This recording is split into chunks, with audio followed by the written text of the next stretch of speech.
સ્થાનિક સ્વરાજ્યની ચૂંટણીને ફોર્મ ભરવાના આજે છેલ્લા દિવસે બોટાદ જિલ્લાના રાણપુરમાં ભાજપના ઉમેદવારોએ ફોર્મ ભર્યા। રાણપુર મામલતદાર કચેરી ખાતે જિલ્લા પંચાયતની બેઠકના ભાજપના ઉમેદવારો તેમજ તાલુકા પંચાયતની બેઠકના ભાજપના ઉમેદવારોએ ફોર્મ ભર્યા। જિલ્લા પંચાયતની રાણપુર તાલુકાની 4 બેઠકો અને તાલુકા પંચાયતની 18 બેઠકો પર ભાજપના ઉમેદવારોએ ફોર્મ ભર્યા। રાણપુર, ઉમરાળા, નાગનેશ, જાળીલા જિલ્લા પંચાયતની બેઠકના ભાજપના ઉમેદવારોએ ફોર્મ ભર્યા।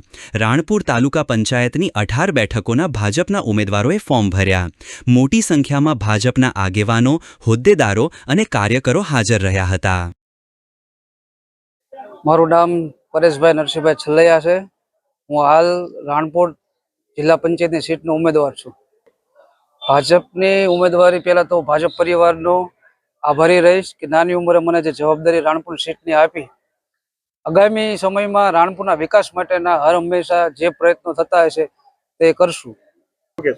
આયાતી ઉમેદવાર નથી, હું પ્રોપર અહીંયા છેલ્લા 5 વર્ષથી અહીંયા જ રહું છું। મારું સરનામું છે આદિત્ય વિલા, ગાયત્રી સોસાયટી, તાલુકા પંચાયતની બાજુમાં।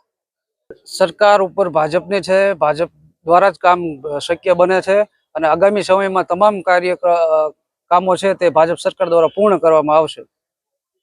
ડોડિયા ભરતસિંહ ભગવાનભાઈ, નાગનેશ જિલ્લા પંચાયતના ભારતીય જનતા પાર્ટીના ઉમેદવાર। નાગનેશ 11 માંથી ઉમેદવારી નોંધાવી છે ને પાર્ટીએ જિલ્લા અને પ્રદેશનો આભાર માનું છું કે મને ઉમેદવારીનું ફોર્મ ભરવાની તક આપી છે। અને જાણવા મળે જે બાકી કામ છે તેને આગળ વધારશું અને એવું તો ખાન ખરીદની ચોરીની એવું તો મારા ધ્યાનમાં નથી। જે કહે છે એ થતું હશે તો એને કાયદાની રૂએ બંધ કરવામાં આવશે। 100% જે કંઈ અત્યાર સુધી અમારા આગળના જે ભારતીય જનતા પાર્ટીના ઉમેદવાર હતા એમાં જે ઘટશે કામની બધી પૂરી કરવાની કોશિશ કરીશું।